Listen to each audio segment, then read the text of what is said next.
On doit les occuper. There are brothers, there are children. That hurts me sometimes when they look at you like that in the streets. You can die. Dad's not there, mom's not there. They're in charge of the whole family. The state must do something for us. We can't do anymore. If we don't get some help, there's nothing more we can do. They are the children of the crisis that ravaged Côte d'Ivoire for over 10 years. And today, their parents feel helpless. I'm a parent of germs. When I see them in the street, I want to kill them. But when I think, they're my children, it really hurts. It's my fault. I didn't have anything. Nothing. If you don't have anything, the children get like that. That's the problem. This boy, Ahmed, has returned home after a long absence. In the street, he was called Adama Machete. A local NGO called Vivre Ensemble, or Live Together in English, helped him get off the streets. I don't mug people anymore. That's over. That's prohibited. I don't rob people anymore. That's finished. That's prohibited. I want to go to school now. Despite some success, street kids are growing in number in Abidjan. In addition to Abobo, the Yopougon and Atukube districts also have large numbers of the so-called germs, and local residents are calling on the state to do something. It is a perfect deal that leaves all sides comfortable with the arrangement. The U.S. government agreed in principle to release 5 Taliban prisoners at Gitmo. On the other hand, the Afghan government also released a U.S. Marine who was in detention in Kabul for at least 5 years. This arrangement was facilitated by the Qatari government. Details in the CFI report. Bergdahl, the only American soldier captured by the Taliban, was finally released after 5 years in captivity in exchange for 5 Taliban prisoners held at Guantanamo prison in Cuba. I'm a prisoner. I want to go home. You know, the men, Afghanistan men who are in our prisons, they want to go home too. At the White House, U.S. President Barack Obama, joined by the parents of Bergdahl, announced the news of Bo's liberation. This morning, I called Bob and Janny Bergdahl and told them that after nearly 5 years in captivity, their son Bo is coming home.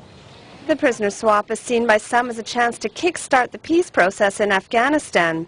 A U.S. official said Washington had been using diplomacy to free Bergdahl since late 2010. There was no direct contact between the Taliban and the U.S., but messages were passed by Qatari officials. The final deal reached has been met with mixed reactions. Happiness, happy for the family, proud of our government for caring about the citizens and getting him back home and uniting him with his family. We are concerned about these kinds of deals. Such issues can cause insecurity and fighting. It will be a big challenge for the Afghan security forces that are ill-equipped and have no air support.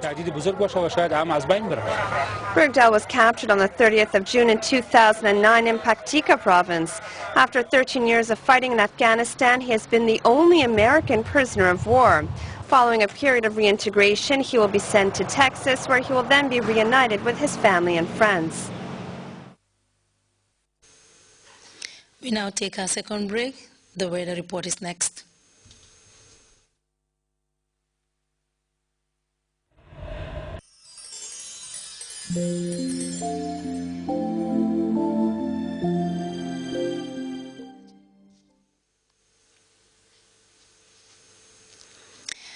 Welcome back, and before we take leave of you, a quick reminder of the day's top stories.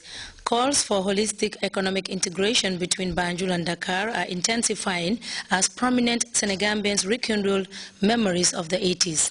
A renowned economist turned President Grts has profiled the new Bissau Guinean president as Gambians warm up in calm anticipation for the visit of Jose Mario Vaz in Banjul. Burkina Faso opposition figures are blowing the whistle ahead of the advanced plans by President Blaise Compaoré to amend the constitution to extend his 27-year-old reign.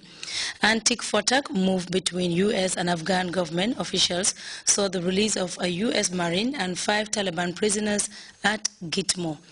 That was all in this edition of the news. Thanks for the pleasure of your company. Do stay with us.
the National Patriotic Students Association,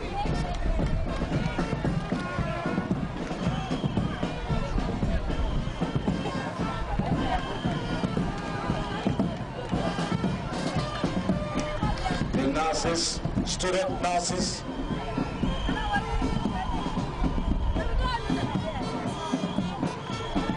the Association of Lower Basic School Teachers of Agriculture,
armed forces.